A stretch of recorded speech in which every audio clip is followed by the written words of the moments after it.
아니 오늘 최종무 교수님이 또 오셨네요. 네, 오랜만입니다. 최블리 교수님 오늘도. 장훈재 교수님은 또 가셨어요. 자주 자리를 비우시는 것 네, 같아요. 맞아요. 계속 출장을 다니시면 좋을 것 같고요. 우리는 최불리와 함께 갑니다. 네. 계속 불러주십시오. 야망 좋잖아요. 화학 대중화위원회 어떡합니까? 아, 제가 밀어내겠다는 얘기는 그렇죠. 아니고요. 그만큼 저희 EBS 취미는 과학이 지금 많은 분들한테 반응이 너무 좋습니다. 그러니까요. 제가 이제 그 방송 모니터링을 좀 해보면 많은 분들이 참 다양한 반응들을 많이 보내주고 계신데, 야, 정말 과학이 그렇게 어렵게 느껴졌는데 희한하게 좀 편하게 다가온다라는 분들이 많으셔가지고 우리가 애초에 좀 지향했던 바가 좀 통하는구나라는 그런 생각이 들거든요. 그런데 저희가 많은 분들한테 댓글로 가장 많은 앵콜 요청을 받았던 게 바로 외계 생명체 편. 아, 맞아요. 외계 생명체 편. 이거 보시면서 야, 이걸 좀 더 해달라. 앵콜을 좀 해달라. 라는 분들이 되게 많았어요. 맞아요. 더 다뤄달라고. 우리가 우리 소중한 시청자분들께 AS 하는 시간을 한번 가져보는 게 어떨까. 라는 생각을 합니다. 아쉬움이 진짜 많이 남더라고요. 그러니까요. 저도 또 이 외계 생명체에 관심이 되게 많은데 그 중에서도 지적 생명체. 그러니까요. 예. 이럴 때 우리가 이 얘기를 많이 못했어요. 맞아요. 지적 생명체에 대한 이야기를 우리가 좀 더 깊게 한번 파보면 어떨까라고 해서 게스트를 네. 저희가 또 초빙을 했는데 어떤 분이시죠? 오늘 게스트가 진짜 정말로 예. 외계 생명체와 이제 소통을 하고 예. 이 찾는 역할을 하고 계신 분은 진짜 외계인은 아닐까요? 외계인은 아니고. 근데 놀랄 수도 있어요. 아, 그래요? 지적 생명체 전문가세요? 네. 아, 좋습니다. 우리나라에서 최고 권위자십니다. 아, 그래요? 네. 자, 나와주세요. is Major Tom to ground control. I'm stepping through the door, and I'm floating in a most peculiar way, and the stars look very different. 네, 반갑습니다. 감사합니다. 진짜 누가 봐도 정말 지적이세요. 지적인 비주얼. 그러니까요. 본인 소개 부탁드리겠습니다. 네, 저는 이명현이라고 합니다. 그 천문학을 공부를 했고요. 지금은 과학 커뮤니케이터로 활동하고 있습니다. 아니 그럼 우리 박사님도 외계 생명체를 찾는 일을 직접 하고 계시는 겁니까? 네, 그러니까 이제 제가 전파 천문학을 했는데요. 예. 전파 망원경을 사용해서 이제 천체를 관측을 하면 전파 천문학자라고 부르고요. 근데 신호를 어떤 천체에서 나온 자연적인 신호가 아니라 네. 뭐 외계인이 보냈으면 좀 인공적인 거잖아요. 예. 그런 신호를 찾는 사람들을 세티 과학자라고 불러요. 세티? 과학자. 세티 과학자. 네. 네. 그래서 전파 천문학자들이 세티 과학자 경업을 하는 경우가 많아요. 그 세티라고 하니까 우리 저기 지난번 저기 1회 때 얘기했던 그 칼 세이건. 맞아요. 세티. 우리 그 레코드 골든 레코드.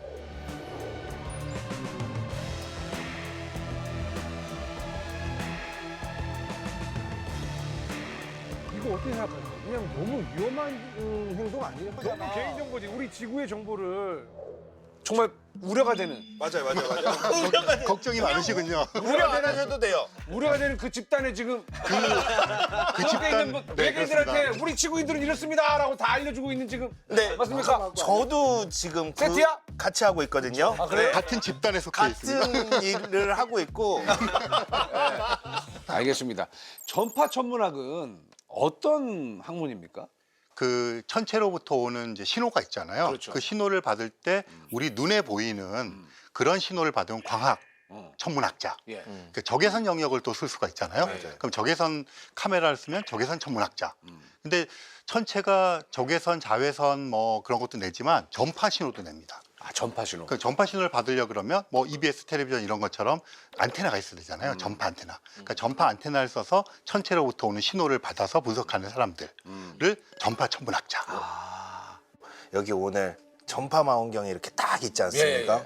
네, 요렇게 생긴 게 전파 망원경이에요. 그럼 이런 애들을 좀 다루시는 거 아닙니까? 네, 그렇죠. 저는 이제 주로 이런 것들 한 개짜리 다룬 게 아니라 뭐 37대, 뭐 14대 이렇게 연결돼 있는 것을 가지고 주로 했던 그런 작업을 많이 했죠. 대단하십니다. 영화 콘택트에 나왔던 망원경이 바로 그 망원경을 제가 전파 사용했죠. 그 한국의 아. 조디 포스터. 감사합니다. 아니 우리 이 박사님은 어떻게 천문학을 공부하게 되신 거예요? 저는 그 어릴 때인데요. 네. 자연스럽게 하늘을 쳐다보게 됐죠. 그럼 거기에 금성도 떠 있고 초생달도 떠 있고 그렇게 해서 맨날 그걸 쳐다보고 있었어요. 그러고 있는데 1969년 7월 20일 날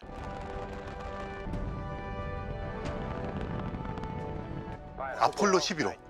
그러니까 제가 맨날 쳐다보던 저 달에 누군가가 걸어다니고 있는 거잖아요. 그러니까 어린 마음에 그 생각을 하는데 이게 설레죠. 설레기도 하고 이렇게 어떻게 표현할 수가 없어서 그때 저런 걸 해야겠다. 그렇게 됐죠. 외계 생명체를 찾는 것도 굉장히 어렵잖아요. 맞아요. 그런데 지적 생명체를 찾는다. 이게 가능한가요? 제일 쉬운 방법은 가서 보는 거죠. 근데 어떻게 가서 어디로 가야 되는지가 문제죠. 우리가 달은 가봤잖아요. 예, 예. 달에 가서 척 보니까 네. 이게 싹 둘러봤는데 뭐가 없었잖아요.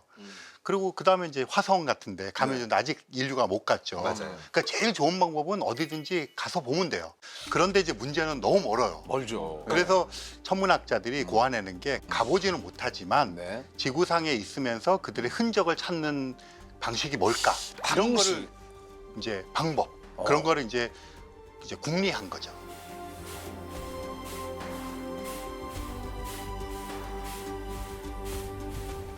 그럼 우리가 또 외계 지적 생명체 이야기를 하기 전에 네.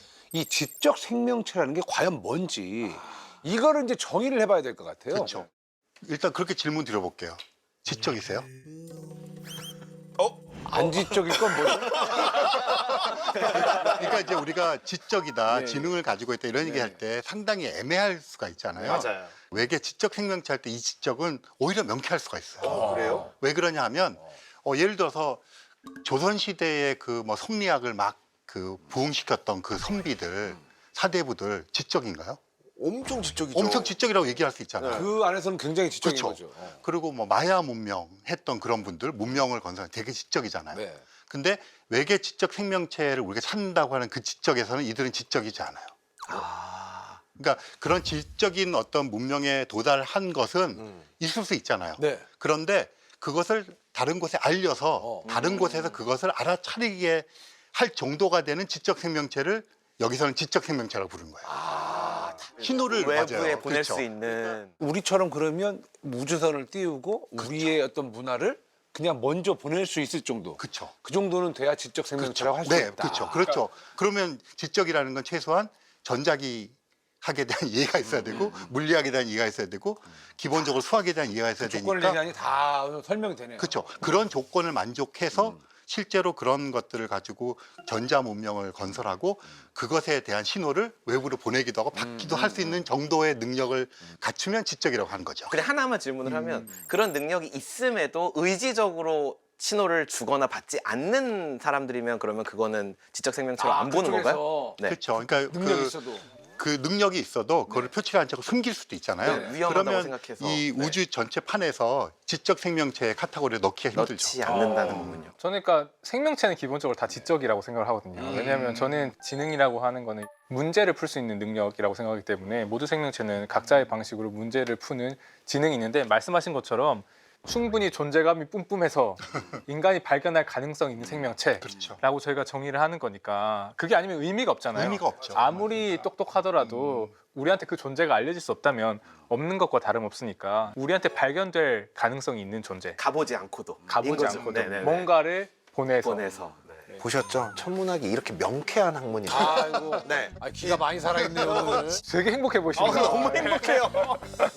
아니 그 외계 지적 생명체 얘기를 할 때 이 세티가 꼭 따라오는데 세티가 정확히 뭔지. 많이들 이제 노출이 그래도 된 것 같아요. 맞아요. SETI, 세티라고 세티. 그러는데 S는 서치, 서치. 탐색한다. 그다음에 ETI이잖아요. 네. ET가 엑스트라 테레스트리얼, 지구 밖에. ET라는 영화 있었잖아요. 그게 거기서 따온 거예요. 예, 예. 그래서 ET니까 외계, 그 I는 인텔리전스예요. 그러니까 인텔리전스. 말 그대로 외계 지적 생명체 탐색을 세티라고 부르는 거죠. 똑똑한 ET 찾는 거. 그렇죠. 그러니까 인텔리전스 여기서 이 인텔리전스는 수학을 알고 맞아요. 그걸 가지고 문명을 건설하고 통신 수단을 써서 우리에게 알려야 되는 인텔리전스, 지능, 지적 그거를 세티라고 한다라는 네. 거고. 그러면 이 세티도 단체가 있을 거 아닙니까? 그렇죠. 예, 단체에 대해서 좀 말씀 좀 해주세요. 그러니까 미국에 있는데요. 실리콘밸리 근처에 있어요. 세티 연구소라는 곳이 있어요. 세티 연구소.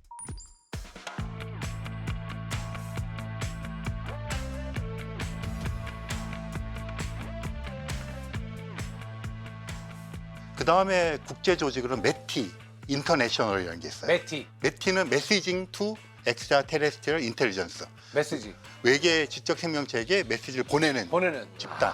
근데 그거는 세계적인 조직인데 샌프란시스코에 본부가 있고요. 더 큽니까? 메티가? 규모로 보면 더 커요. 국제적인 조직이에요. 근데 거기에 저는 이제 그 자문위원을 맡고 있고요. 그래서 그런 두 조직이 약간 학문적인 조직으로는 그 세계적인 조직이고요. 세티는 그럼 정확히 처음에 언제 어떤 과학자들이 모여서 시작한 거죠? 1960년에 그 드레이크 박사님이 그때 한 30살 정도 했었는데 국립전파천문대 연구원이 되셨어요. 최고의 당대 과학자들 저는 11명 정도로 알고 있는데 그 과학자들이 모여가지고 이제 이런 프로젝트를 시작을 하게 된 거죠.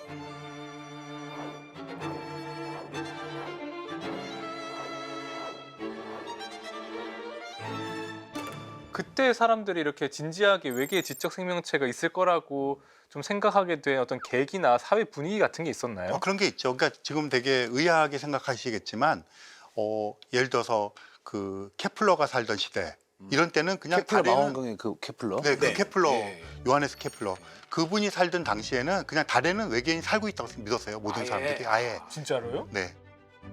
저희는 토끼가 산다고 믿었는데. 네, 그런 것처럼 그게 굉장히 넓게 퍼져 있었고 실제로 칸트 같은 사람은 어떤 제안을 철학자 네. 시베리아 거기다가 우리가 네모, 세모 이런 거를 만들어서 불을 지르자. 그럼 달에 있는 외계인들이 그거 보고 자기네도 불을 질러서 우리에게 응답할 거다. 칸트가요? 칸트가. 지금 보면 정말 너무 얼토당토한 그러니까 그게 얘기인데 이제 어떤 사회적 분위기인데 칸트가 그 제안을 했어요. 실현되지 못했는데. 철학자가 갑자기요? 네. 그 칸트는 원래 천문학자예요. 아 그래요? 그 박사학위 논문이 그런 서무주에 대한 그런 거였어요. 이제 1950년대, 60년대가 되면 그걸 할 수 있게 되었어요. 왜냐하면 세계 2차 대전이 끝났잖아요. 그때 과학자들이 다 짐집을 당했어요. 그래서 이제 전쟁에 투입이 되었는데 그때 2차 세계대전의 대표적인 게 뭐 원자폭탄도 있지만 비행기. 비행기. 예. 그러다 보니까 비행기를 추적해야 되잖아요. 그러니까 레이더가 필요하죠.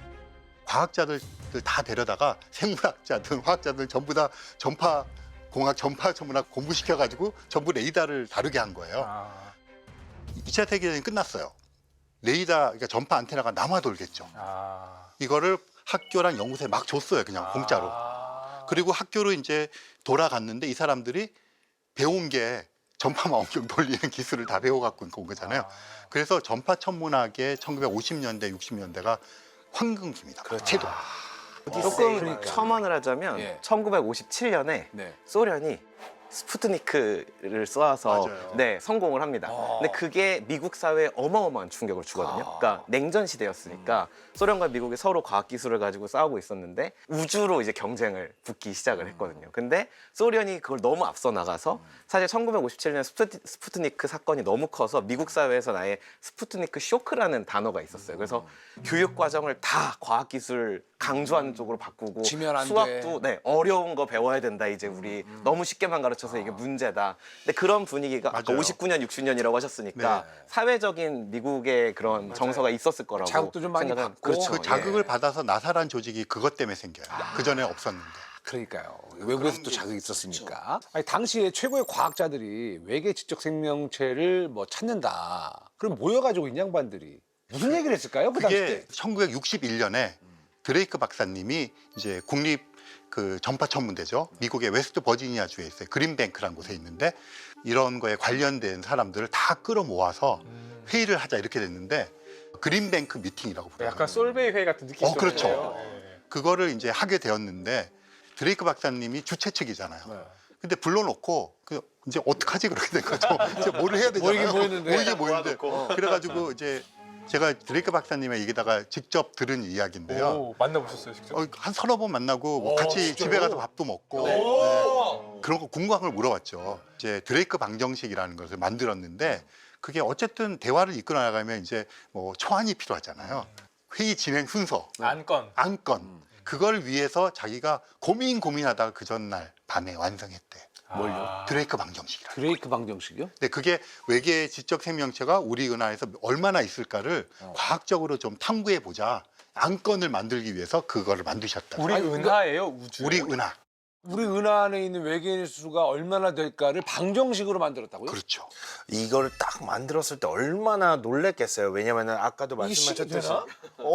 엄청나게 이제 놀라운 분들을 모셔놓고 혹시 뭘 해야 되는데 외계 문명이 어떻게 있을까 우리 은하에. 그래서 칠판에 쓰는데 방정식을 쓴다?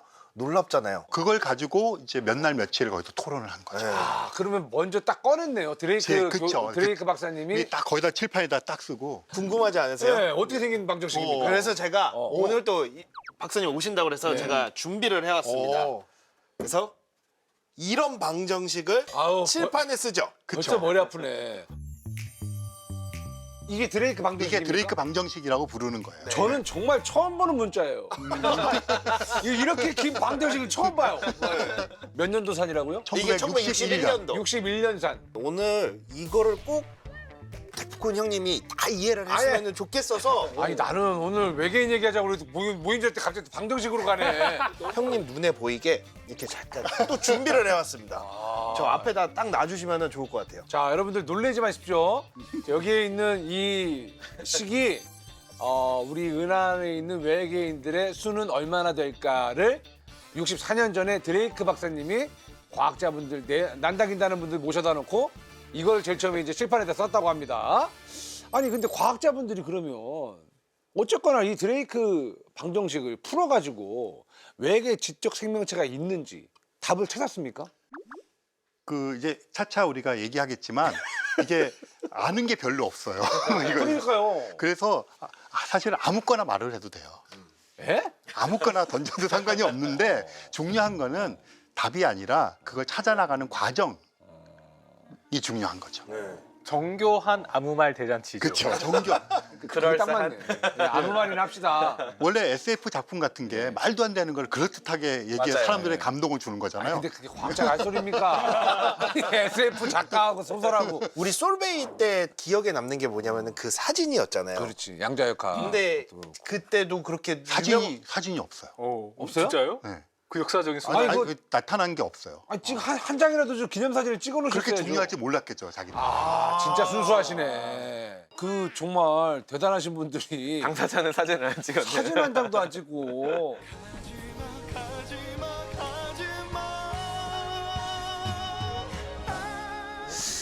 일단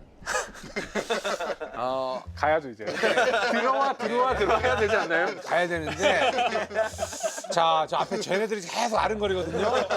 이제 우리가 본격적으로 드레이크 방정식을 풀어봐야 될 시간이 온 것 같습니다. 그러면 일단 앞에서부터 차근차근히 한번 진행을 해보도록 하죠. 자, 맨 왼쪽에 N. 음. N은 뭡니까? N이 답이죠. 예. 우리가 알고 싶은 저 답은 우리 은하 안에 있는 네. 외계 문명의 수.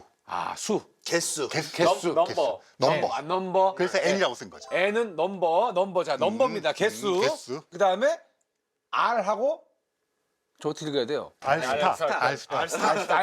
알스타는 뭡니까? 우리 은하 안에 있는 별의 개수. 저걸 알스타라고 저렇게 표시하는 뭐 거예요? 그렇게 표시를 합니다. 네. 우리 은하. 그러니까 우리 은하 안에 있는 별의 개수. 별의 개수인데 근데 얘 영원히 살지 않으니까 수명을 나눠주는 거죠. 그러면 1년에 별이 몇 개가 생기느냐. 자, 그다음에 옆에 있는 거 있죠? FP. FP. P가 영어로 플래닛, 행성. 행성. 예. 그러니까 별이 있잖아요. 잠시만요. 행성, 플래닛 이걸 내가 모를 줄 알았어요? 그럴 리가요. 최블리. 지금 리액션 열심히 하는 중입니다. 저 지금. 항성하고 행성 잘 모르시는 분도 있어요. 사실은. 항성, 행성. 맞습니다. 네.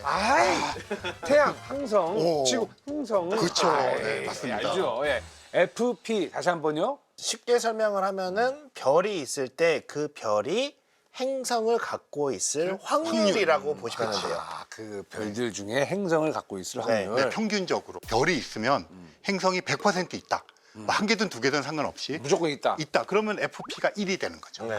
근데 50%만 있을 거 아니에요. 0.5. 네. 요거를 나타내는. 예. 지금 갈 길이 멉니다. 자, 이제 FP 했고요. 그다음 다음 개수 N이. 예, N은 저거는 넘버예요. 넘버. 저 N이라고 하는 것은 실제로 생명체가 존재할 수 있는 환경 조건이 갖춰진 행성의 수. 그러면 우리 태양계 내를 보면 일단 한 개는 있죠. 지구죠. 지구. 근데 화성이라든가 뭐 이런 것처럼 한 2개, 3개는 될 것 같잖아요. 그 숫자를 얘기하는 거예요. 네. 그러니까 N2라는 거에서 2는 사실 얼스예요. 지구를 의미를 하거든요. 그러니까 지구 같은 행성. 지구와 같이 생명체가 살기 적합한 환경을 가진 행성의 수예요. 행성의 수. 네. 그러니까 이제 한 항성이 여러 개의 행성을 가지고 있잖아요. 그러니까 태양계에서도 뭐 화성, 지구 이렇게 가능성이 있으니까 그게 몇 개가 될까? 네.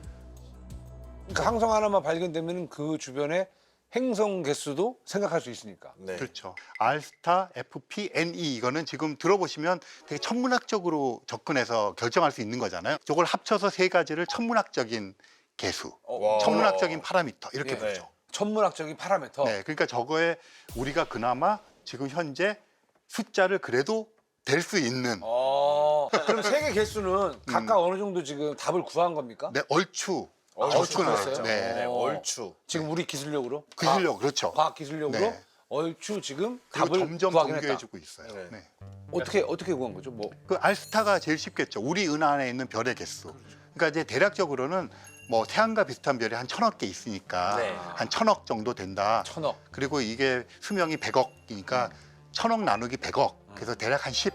저 알스타 이렇게 얘기를 했는데 뭐 조금 다른 견해가 있을 수도 있어요. 맞아요, 그러니까 맞아요. 요즘에는 근데 태양 같은 별 주위에만 그런 조건을 갖춘 행성이 사는 게 아니라 굉장히 태양보다 어두운 별 주위에도 있을 것 같다. 맞아요. 이런 얘기가 나오니까 그 우리 은하에 4천억 개 정도 별이 있다고 얘기했거든요. 그러니까 4천억 나누기 100해서 한 40 정도 잡자 이런 의견들이 있습니다.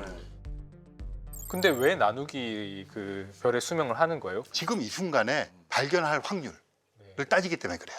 아무리 옛날에 그 생겼어도 별들이 죽어버리거나 행성이 없어지거나 이러면 지금 이 신호를 못 순간에 받겠죠. 우리에게 그 이제 포착될 그것 때문에 그렇게 얘기를 하는 거예요. 연구자들마다 다들 이제 입장도 다르고 생각도 다르기 때문에 보통 한 10개에서 많으면은 한 100개 정도 요 사이의 범위에 있다. 적어도 그렇게 보시면 될 것 같아요.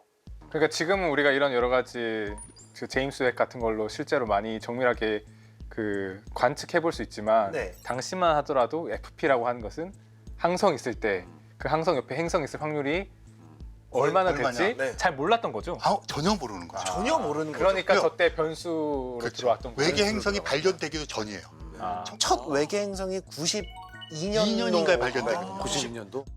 그러니까 그때가 첫 발견이에요. 맞아요. 그래서 드레이크 방정식을 저희는 우리가 얼마나 모르는 게 많은가를 알려주는 방정식 이렇게 불러요. 근데 어쨌건 드레이크는 그래도 이 정도까지는 생각을 늘 하고 있다라는 걸 보여주는 그러니까 거예요. 왜 그러냐면 FP라는 값을 지금은 결정할 수 없지만 앞으로 몇십 년 후에는 데이터가 쌓이면 결정할 수 있을 결정할 거야. 수 있다. 이거를 찾아라 하는 제안을 하는 거죠. FP도 어쨌거나 1에 가깝다. 1에 가깝다. 현재로서는 이제 외계 행성이 많이 발견되는데 네. 대체적으로 1에 가깝다는 게 지금 천문학자들의 견해예요. 근데 FP가 1에 가깝다는 거는 어떻게 아는 건가요? 케플러 우주망원경이라는 게 2009년인가에 올라갔는데 얘가 그냥 수천 개를 발견하는 거예요. 하늘에 딱 엄지손가락을 뻗어서 이 엄지손톱만한 영역만 봤는데 외계 행성의 개수가 쏟아져 나오는 거예요. 딱 그만큼만 봤는데 쏟아져 나오면 우주 전체로 봤을 때는 네, 어마어마한 거죠. 대충 거의 있을 것 같다 이렇게 이제 하는 거죠. FP까지 있는데 NE 가면 또 몰라요. 아 그래요? N이는 저희 또 애매하죠. 애매하죠. 그 지구와 같은 환경을 갖고 있는 행성을 아직 찾지 못했으니까. 환경 조건을 많이 찾았죠. 그렇죠. 환경 조건만 맞으면 저게 값이 포함되는 겁니까? 그렇죠. 근데 저 환경 조건을 맨 처음에 기준으로 나눌 때는 물이 액체 상태로 존재할 수 있을 확률. 그러면 0도에서 100도 사이에 존재를 해야 되잖아요. 물이 액체 상태로 존재할 수 있을 그 위치를 우리가 골디락스 존이라고 부르는데 그 골디락스 존에 몇 개가 있냐라고 시작을 했죠. 애초에는. 그렇죠. 태양계를 보면 태양으로부터 수성, 금성이 얘는 너무 뜨겁잖아요. 그래서 물이 표면에 바다가 있을 수 없는데 지구 정도면 바다가 있잖아요. 화성도 옛날에 있었을 거라고 얘기하니까 태양계는 하나라고 할 수 있지만 뭐 많이 쓰는 사람들은 3개. 저는 5개까지 봅니다. 그렇죠. 저도 5개요? 저는 네. 한 7개까지 봅니다. 아, 그러세요? 목성까지? 목성은 아니고 액체에 물이 존재하는 게 유로파? 중요하다고. 그렇죠. 아, 예, 유로파.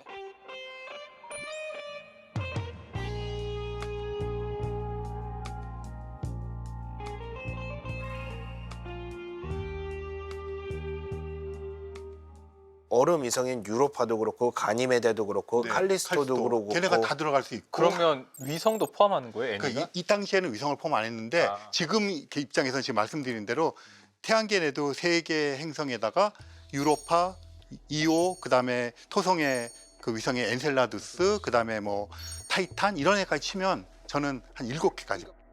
그러니까 물 흔적만 보이면 그냥 일단은 생명체가 살 수 있는 환경 조건은 된다.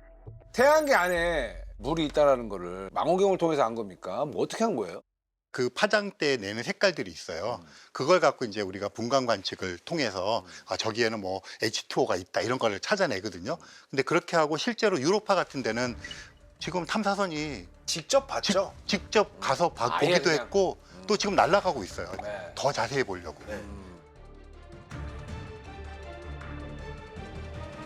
그러면 박사님 같은 경우에는 우리 은하에서 지금 생명체가 살 수 있는 행성은 몇 개 정도로 보세요? 지구와 비슷한 행성을 이제 그 케플러 우주 망원경이라든가 그 다음에 올라간 망원경을 통해서 추론을 해보니까 50억에서 500억이니까 이거는 되게 흔하다는 소리예요. 그렇다면 그 정도 숫자가 지구랑 비슷한 건데 우리가 화성 뭐 그다음에 토성이나 목성에 그런 위성들까지 고려하면 저 n이란 값을 지금은 5개, 7개 이렇게 얘기하고 있지만 저는 그냥 한 10개쯤 잡아도 무난하지 10개 정도 않을까. 잡아도 된다. 보수적으로 하고 있는 거죠. 이야기한 거를 되게 보수적으로 봤을 때 우리 R스타 저거를 10으로 10으로 잡고. FP를 우리가 그거는 그래도 1에 가까우니까 1이라고 잡고 계산하기 쉽게 N2를 뭐 하나라고만 합시다. 지구 하나라고만 해도 이미 이제 엄청나게 높은 수가 올라오는 거죠. 근데 하나 그냥 여쭤보고 싶은 게 아까 말씀하실 때 이 골디락스 존을 정의할 때가 액체 물이 존재할 수 있는 환경이라고 하셨잖아요. 근데 막상 열거하신 것 중에 이제 금성, 지구, 화성을 제외하고는 또 목성과 토성의 위성들은 상당히 추운 영역에 있지 않습니까? 그러니까 그렇다는 얘기는 사실 항성으로부터 꽤 먼 행성에서도 내부에는 여전히 물이 존재할 수 맞아요. 있으니까 사실 저 애니 값이 우리 생각보다도 훨씬 그럴 수도 있을 커질 것 수도 같아요. 있는 거 커질 수도 아니겠습니까? 있다. 네. 근데 멀리 있으면 행성 자체 내부에서 물이 있기보다 그 옆에 있는 위성에서 아, 예. 왜냐하면 이제 위성들은 이제 작잖아요. 지구랑 달 같은 경우는 이제 그래도 비등비등해서 하지만 목성 근처에 있는 위성들은 엄청나니까 이게 조속력이 강하게 작용을 해요.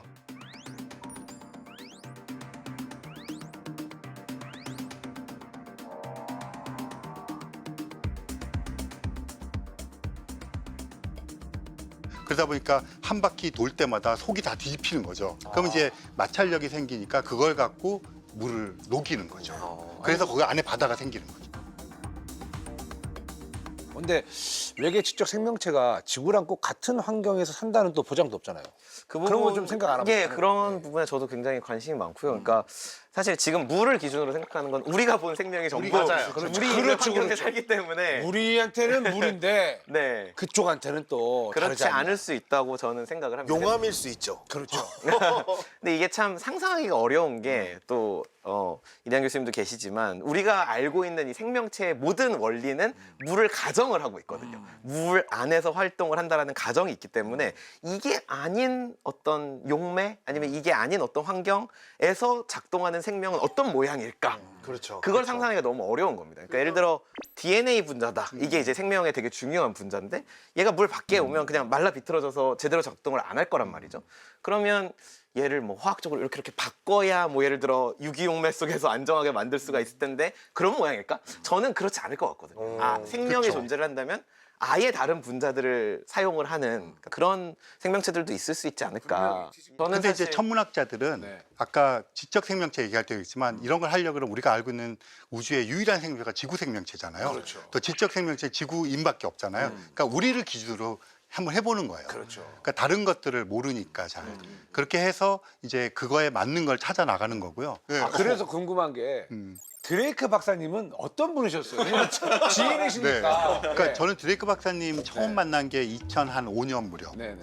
근데 그것도 그 재밌게 EBS 다큐멘터리를 찍으러 가서 제가 질문을 하고 그때 처음 뵌 거예요. 뉴스가 큰일 많이 하네. 저 자료화면 막 나갈 것 같은데. 예.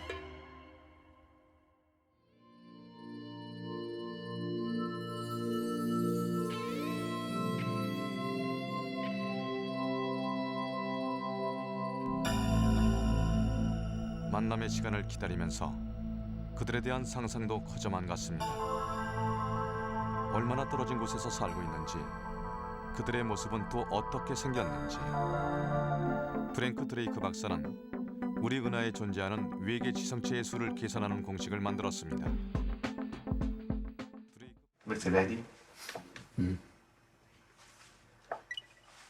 I'll start with my very personal questions. Why are you going to find the message from the aliens? I believe very strongly that there are other intelligent civilizations in space that are transmitting signals that we can detect with our present day technology. 첫 인상이 엄청 인자하신, 그리고 처음 만났는데도 이제 반겨주셨고, 네. 그런 인상이었고요. 그리고 실제로 이분이 그 전파 천문학자가 되기 전에 그 해군에서 근무를 하셨어요. 해군 장교로. 그래서 참전을 하셨어요. 우리나라도 왔다 가셨어요. 6.25 때. 네. 진짜요? 네. 그리고 나서 이제 제대를 하고 그 돌아가서 하버드 대학교에서 하기로 하셨는데 전파 천문학이 너무 재밌었던 거예요. 그래서 전파 천문학을 하셨죠. 실제로 처음 한 게 많으세요. 그러니까 전파 천문학이 막 시작되고 그 미국 국립 전파 천문대가 생겼을 때 거의 첫 번째 세대의 그 전임 연구원 1960년에 관측할 때 하루 4시간씩 4달을 관측을 하셨대요. 오스마 프로젝트라고 했는데 그 당시에 별 2개를 관측을 했어요. 근데 관측하자마자 지상에서 오는 신호도 아닌 것 같고 별들의 신호도 아닌 것 같은 전파 신호가 마구마구 쏟아져 들어왔대요. 그래서 놀래가지고 이렇게 쉽게 외계인을 발견하다니 그래서 너무 기뻐가지고 그러고 있는데 반나절도 안 돼서 그 근처에 있던 공군기지에서 거기 나오던 레이더였던 거예요. 외계 신호인 줄 알았더니 다른 데서 쏜 거를 이제 잡은 거죠. 자, 그러면 일단 갈 길이 멀어요. 갈 길이 멀어요, 지금. 그 다음 개수 있죠. FL. FL. FL하고 FI 2개를 묶어서 생물학적인 개수. L은 뭘까요? L. L이요? F는 프랙션 얼스. 비율이고 프랙션 비율, 얼스, L. 프랙션 비율, 얼스. 러브? 역시 아티스트는 진짜 와 상상도 못했다. 러브. 라이프? 맞아요. 라이프. 맞아요? 맞아요. 아, 맞습니까? 예. 라이프. 생명체. FI 맞춰보겠습니다. 네, I 맞춰보세요. I, 인텔리전스. 맞습니다. 인텔리전트. 지금 N2까지 오면 예. 우리가 우리 은하 내에서 생명의 탄생, 지구 생명체랑 비슷한 것이 탄생할 수 있는 환경 조건을 갖춘 행성의 수가 돼요. 조까지 곱하면. 그런데 실제 탄생할지 안 할지 모르잖아요. 그렇죠. 모르죠. 확인도 안 했는데. 몇 퍼센트가 실제로 미생물이나 박테리아 같은 애들이 탄생할까 하는 게 FL이에요. 100% 그럼 1이고요. 뭐 50%면 0.5고 아니면 10%면 0.1 이렇게 하는 거죠. 뭔가가 탄생할 확률이 있냐 없냐. 실제 탄생하느냐? 실제 탄생하느냐 확률. 안 하느냐. 그쵸. 그럼 이거 답을 어떻게 해? 없어요. 몰라요. 아, 그렇죠. 아무거나 보면 천문학자들은 믿는 구석이 있어요. 어쨌든 중력은 모든 그 천체에서 똑같이 작동할 테고 거기에 있는 원소를 봐야 비슷할 거고 더군다나 우주는 가진 게 시간밖에 없어요. 시간은 길고 개수는 많아요. 그렇다면 탄생하는 게 거의 100% 아닐까 이렇게 이제 물리학자나 천문학자는 할 수 있는데 실제 잘 모르겠어요. 그리고 디테일한 건 아무래도 화학자 분한테 좀 여쭤보고 싶어요. 이제 제가 답할 수 있는 게 FL 정도일 것 같은데 사실 뭐 저라고 답이 있겠습니까? 사실 우리 외에 다른 생명, 그러니까 지구 생명체 외에 다른 생명을 우리가 만나본 적이 없고 어떤 식으로 이게 작동을 하는지도 알기 어렵기 때문에 물론 이제 화학자들이 그런 걸 합니다. 인공 생명 같은 것을 만들어 보려고 하거든요. 당연히 생명을 처음부터 만드는 건 너무 어렵기 때문에 생명체가 보이는 여러 가지 행동들을 흉내내는 어떤 시스템을 간단하게 만들어내는데요. 가장 이제 많이들 목표로 하는 게 자기 복제하는 그런 것들이거든요. 꼭 물 속에서 우리가 알고 있는 생체 분자들을 쓰지 않더라도 비교적 단순한 화학 시스템에서도 구현을 할 수 있는 사례들이 알려져 있습니다. 그래서 사실 저는 저 FL이라고 하는 것이 꼭 이렇게 우리가 알고 있는 지구 생명체의 형태가 아니더라도 나타날 수 있을 그런 가능성이 있다고 생각을 하고요. 근데 이제 FI까지 가면 그럼 그러한 시스템을 사용을 해서 우리가 지성을 그쵸, 만들 수 있을까? 이거는 사실 좀 어려운 부분인 것 그렇죠. 같아요. 뒤로 갈수록 조금 어렵죠, 이제. FL을 그러니까 거의 1에 가깝게 보시는 거예요. 화학적 입장에서는. 사실 근데 저는 잘 모르겠는 게요. 그러니까 지구가 이제 45억 년 전에 생기고 그리고 이제 뭐 지구가 초반에는 막 엄청 이제 지각 변동과 이런 걸 많이 영왕누대. 겪다가 영왕누대. 예, 아. 그러다가 이제 안정화가 되자마자 거의 바로 생명이 생겼다. 근데 막상 그 이후로 새로운 생명이 또 생긴 적이 있는가? 그렇죠. 그러니까 40억 년 전에 생긴 생명체가 계속 가지치기를 해서 그쵸, 후손들을 그쵸, 만들어서 그쵸. 지금의 생태계가 만들어졌지 음. 뭔가 이 환경에서 완전 새로운 예를 들어 없죠. 지네틱 코드를 가지고 있는 저런 애들 이런 배경이 애가 나오진 않았으니까 1이라고 봐야 되나? 그러니까 되게 지구가 그럼 우연히 또 포인트가 딱 맞았고 어쩌면은 지나가던 소행선이 딱 뿌려준 아미노산이 타다다닥 타이밍에 맞아서 운 좋게 행운의 됐던 걸 수도 있지 않을까. 저는 그럴 수도 있지 않을까라는 생각을 해보긴 맞아요. 합니다. 근데 저는 저기 FL과 FI에서 솔직히 FL은 굉장히 높을 수도 있다 생각해요. 라이프는 높을 수도 있다 생각하는 게 우리 지구에서 생명이 되게 빨리 진화했거든요. 맞아요. 근데 역사적으로 봤을 때 빠른 시간에 진화했다는 것은 그만큼 쉽다라고 저는 해석할 수 있다고 보고요. FI가 인텔리전스니까 이제 그 어떤 생명체가 탄생을 했어요. 근데 그렇다고 이게 100% 진화할 거냐? 근데 그게 이제 저희는 그러니까 이제 지능적으로 근데 천문학자나 물리학자들은 그냥 조건만 갖춰야 되고 그냥 우리 숫자도 많고 시간도 많으니까 그냥 될 거야라고 생각을 하는 경향이 있어요.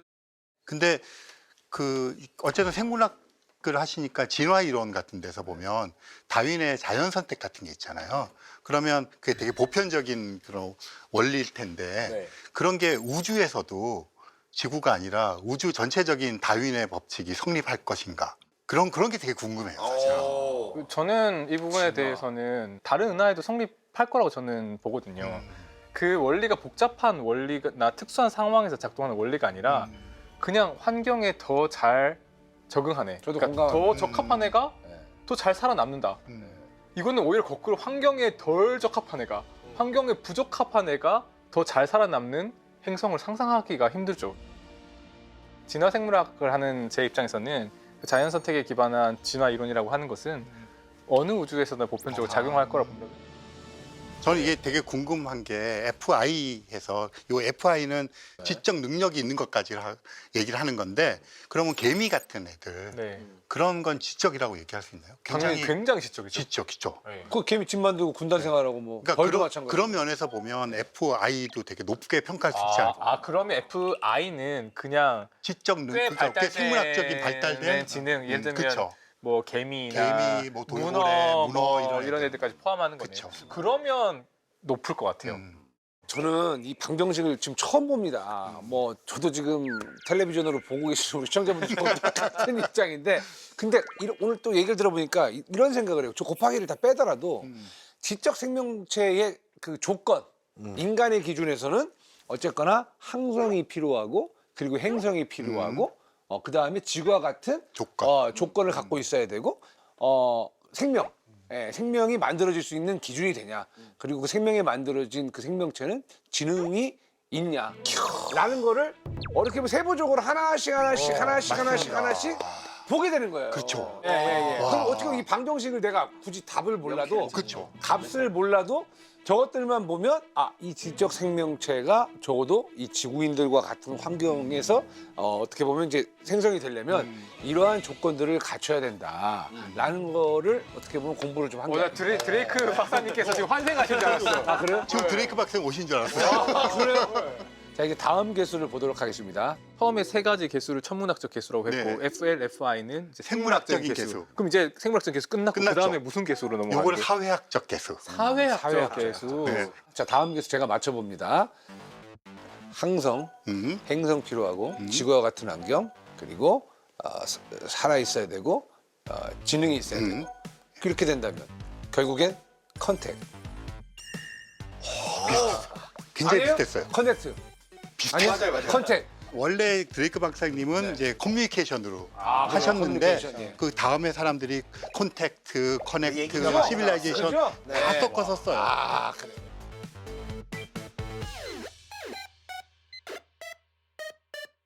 드레이크 방정식에서 얘기하는 지적 생명체는 저 씨가 커뮤니케이션 컨택을 해야 되잖아요. 그러다 보면 도구가 필요하잖아요. 그 도구 중에 가장 좋은 게 빛의 속도로 날아가야 제일 빨리 날아가고 방해 없이 날아가면 파장이 긴 빛을 써야 되는데 그게 전파거든요. 전파가 제일 전파가 중요합니까? 제일 길면서 원래 가지고 있던 정보를 훼손하지 않은 상태에서 제일 멀리까지 멀리까지 갈 수 있고 빛의 속도니까 빠르죠. 그래서 빛의 전파를 속도로- 쓰는 거죠. 전파 수신 원리가 어떻게 되는 거죠? 전파라는 거는 이제 전파 망원경으로 속도는 우리가 빛의 속도인데. 네, 빛의 속도로 오죠. 근데 이게 전파 망원경이라고 하는 건데 전파 신호가 지구로 들어오면 전파 망원경 접시 그러니까 반사판에 부딪혀서 반사가 돼요. 반사된 전파 신호를 부경이라는 장치가 모읍니다. 그리고 수신기로 보내거든요. 이 신호는 너무나 작습니다. 우주에서 오다 보니까. 그래서 그 안에 증폭기라는 게 있어서 신호를 증폭시켜서 그 받은 신호를 이제 우리가 분석을 할 수가 있게 되는 거죠. 그러면 전파는 약간 그 안에 정보 같은 게 들어가 있잖아요. 그렇죠. 그럼 정보로 봐야 되는 거예요? 뭘로 봐야 되는 거예요? 천체에서 오는 빛마다 이런 지문 같은 특징이 있어요. 그래서 이런 특징을 분석을 하면은 별의 성질도 알 수 있고 안에 어떤 구성 성분도 알 수 있고 또는 얼마나 멀리 떨어져 있는지 분석할 수가 있게 되는 거죠. 자, 이제 마지막 개수로 갑니다. 다 왔네요. R 설명해 주시죠. 그래서 저거는 롱게비티 그래서 문명의 지속 시간. 아, 지속 시간까지. 그걸까지 곱해야 지금 시점에서 우리가 얼마나 많은 외계 문명을 관측할 수 있는가. 이게 이제 파악되는 거죠. 통신이라는 거를 만들기 시작했잖아요. 그게 딱 시작점이고 지금 우리가 살고 있는 이 사회가 언제 멸망하냐. 그렇지. 그 얘기죠. 전자기파를 이렇게 다룰 수 있는 우리 인간 같은 존재, 심지어 인간 내에서도 이 전자기파를 알고 다룰 수 있게 된 건 진짜 불과 얼마 안 된 시간이잖아요. 그런 과학기술 문명을 구축하는 게 종의 번성에 도움이 될까? 전쟁 한번 나면은 뭐 위태위태하지 않아요? 지금 위태위태하죠, 사실. 우리 인류가 과연 계속 존속할까? 저는 좀 부정적인 편이에요. 그런 영화들 매드맥스 이런 거 나와서 맞아요. 예, 예, 지구에 그런 게 다 예. 없어졌을 디스토피아. 때 살기는 사는데 애값이 짧아지는 거죠. 오히려 더 디스토피아적인 상상의 끝에서 지금 우리 그 인공지능 같은 게 발전하다 보면 인류는 멸망하더라도 지능을 가진 로봇들이 계속해서 소통할 수 있는 상태로 유지하는 가능성도 저는 상당하다고 원리요? 보거든요. 원리? 예. 월이 같은 거. 예. 그래서 생명체가 아니라 컨택이 가능한 지능. 기계 문명 뭐 그런 것들이 출현할 수도 그게 있다고 봐요. 정확하게 그 세티 과학자 내부에서 저희가 외부로 공표하지는 않고 있는데 한 15년쯤 전부터 네. 내부에서 쓰는 용어가 있어요. 세티를 세트라고 쓰자. 세트? 세티가 SETI인데 I가 인텔리전스잖아요. 네. 그걸 SETT 테크놀로지로. 테크놀로지. 그러니까 내부에서는 지금 우리는 발표할 때 세티라고 하기보다 세트라고 많이 써요. 지금 말씀하신 딱 그 논리로. 생명체의 지능일 필요가 없다. 그냥 기술로서만. 네, 그래서 존재하는 요즘에는 문제라는 바이오 시그니처도 많이 하지만 테크노 시그니처를 많이 찾으려고 노력해요.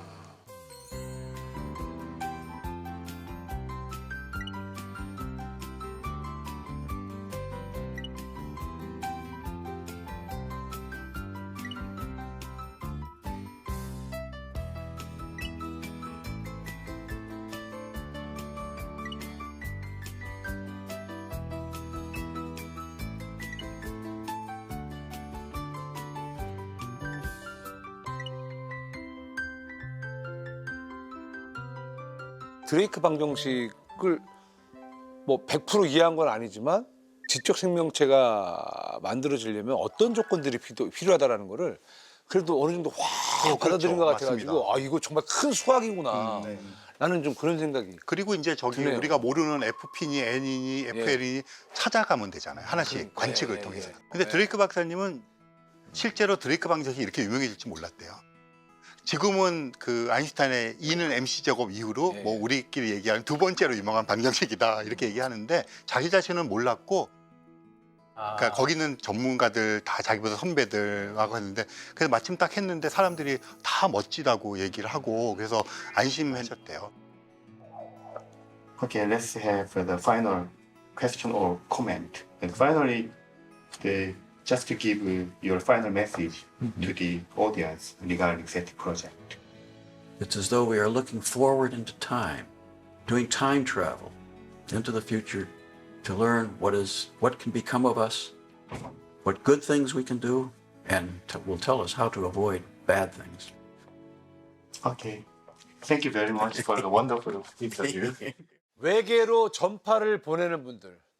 메띠. 메티. 예, 메티라고 하지 않습니까? 아직도 계속 보내세요? 보내는데요. 예. 그게 이제 그 국제적으로 합의가 되어서 보내는 건 아니에요. 그러니까 과학자들이 러시아나 미국 중심의 과학자들이 이제 만들어서 보낸 것들이 있었고 그걸 보내는 것에 대해서 어떤 대표성을 갖고 보내야 된다고 주장하시는 분들도 있고 근데 메티 인터내셔널에 있는 분들은 어떻게 어떤 양식으로 보낼까를 이제 연구를 많이 하시는 분들이고요.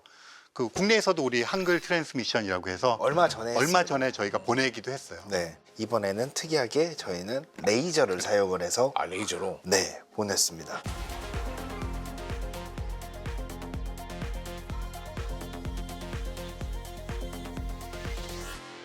신호를 보냈어요? 아니면 뭐 그냥 빛만? 이미지, 뭐 음성이라든지 이런 모든 것들을 이제 그 레이저에 담을 수 있는 형식의 신호로 바꿨죠. 네, 한글 신호를 이제 그렇게 바꿔가지고. 어떻게 레이저로 그 다양한 정보를 갖다가 안에다 집어넣고 그걸 보낼 수가 있죠? 그러니까 보통 텔레비전도 그렇지만 네. 들어올 때 텔레비전 수신기를 들어올 때는 0101 이렇게 들어오잖아요. 들어오잖아요. 근데 그거를 이제 쭉 몇 곱하기 몇을 펼쳐서 쫙 보내는 거 아니에요. 그런 거 좀 보낼 때는 그냥 010001 이렇게 보내는 거예요.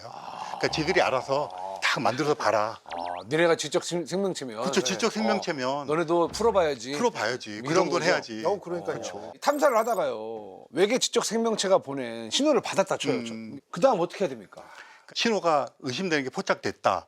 그러면 공식적으로는 이게 그걸 다루는 공식 기관이 있어요. 어떻게 합니까? 이 하늘하고 우주를 나눈 기준이 있어요. 네. 100km까지는 하늘이고요. 네. 그 이유는 우주 공간이에요. 근데 100km를 이제 카르만 라인이라고 해서 그 밑에는 어쨌든 자기네 영공이나 이렇게 되니까 네. 국가 단위라든가 이런 거에 소속인데 100km가 넘으면 그다음에 또 우주. 외기권이라 그러는데 유엔의 그런 산하 기관이 있어요. 대기권, 외기권. 네, 그 외기권이라고 부르는 그래서 예를 들어서 인공위성 날라다니는 이런 건 다 거기서 관장을 해요. 그래서 만약에 외계인이 지구로 온다. 그럼 공식적으로 외계인을 처음 맞이해서 외계인 엠베세더 대사 그런 분이 있어요. 있어요. 진짜로 있어요? 진짜로 외계인 있어요. 엠버서더요? 네, 그러니까 그분은 대사관이요? 100km 이상에서 하는 거 모두 관장하는 거라서 공식적으로는 외계인이 오면 그분이 지구를 대표해서 만나요. 아, 오셨다고요? 이제 가야지. 이러면서 마중 나가요. 유엔 산하라고요? 유엔 산하에. 야, 대박이다. 근데 이제 대부분 하는 일들은 인공위성이라든가 이런 거, 뭐 우주 쓰레기 이런 거 관장하죠. 우주 유엔 대사 이런 느낌이네. 아니, 저 진짜 개인적으로 궁금한데 그 계속 뉴스에 나왔는데 미국 드론 있잖아요. 네네. People in New Jersey are concerned and demanding information after a wave of mysterious drone sightings. 계속 떠 있었고 뭐 여기저기에서 발견됐잖아요. 그 뉴저지에 예. 그걸 많은 사람들이 이제 이거는 UFO 아니냐. 라고 막 얘기들이 많았잖아요. 네. 근데 이제 미국에서 공식 발표했을 때는 그거 뭐 드론이다. 우리가 좀 뭐 테스트하고 있었다라고 이제 기사가 뜨기도 했는데 그거 어떻게 보세요? UFO가 맞죠. UFO 맞죠? 맞죠. 예. 미확인이니까 같은 느낌이시군요. 그 외계인은 아니지만 어쨌건 미확인 비행 물체니까 그렇게 가는 거예요? 그러니까 이제 저 네. 질문이 보통 이제 예전에 UFO가 있냐 없냐 그랬잖아요. 그렇죠. 근데 길 가다가 금성이 떠 있는데 내가 몰라요. 그럼 나에게는 UFO인 거죠. 그래서 이제 근데 그게 나중에 확인이 되면 IFO가 되겠죠. 아이덴티파이드 확인 비행 물체. 근데 진짜 이제 테스팅이었을 그 거예요. 이제 미국에서 UFO란 말 대신에 몇 년 전부터 UAP란 말을 써요. UAP 그렇죠. 예. 그게 그 U는 똑같아요. unidentified, A는 aerial, 공중. 그다음에 P는 phenomenon, 현상. 그러니까 더 포괄적으로 하잖아요. UAP. 근데 미국 정부의 속셈은 뭐 UFO가 그러니까 우리의 관심은 UFO가 외계인이 타고 온 우주선이냐잖아요. 전혀 관심 없고요. 미국 정부는 국민들의 세금을 공식적으로 중국에서 뭐 띄우나 감시하고 싶으신 거예요. 그렇죠. 그러니까 예전에 그런 곤돈 보고서 같은 게 50년대 60년대 나왔는데 그때는 러시아에서 뭐 하나 감시하고 싶은데 공식적으로 세금을 쓰는데 사람들은 열광하잖아요. 그런 거 한대니까. 그럼 천문학자들은 데이터 사이니까 좋아하죠. 그래서 이제 그런 식으로 해서 이번에 것도 아마 그런 거의 일환이 아닐까. 주제가 바로 기생충입니다. 저는 기생이 전공이라서요. 숙주가 필요합니다. 가까이 오지 마세요. 아니 나 진짜 너무 무서워요. 거기서 이제 암수가 만나면은 이게 짝짓기를 하고 알을 낳고 있잖아요. 드라마에 나오잖아요. 준비한 게 있습니다. 아 있어요? 자, 야 싫어. 귀엽다. 좀 두려운 게 사람이 좀비가 될 수도 있을까요? 기생충이 사람을 좀비화시켰다. 어떻게 촌충은 40만 개 이상의 알들이 내 몸에다가 40만 알을 깐다고요? 그 새끼들이? 그 새끼들이요? 해도 돼. 아, 괘씸한 놈들이에요. 기생충들도 나름대로는 참 빡세게 산다, 힘들게 산다. 얘네들은 왜 이러고 살까요? 이런 걸 물어보죠.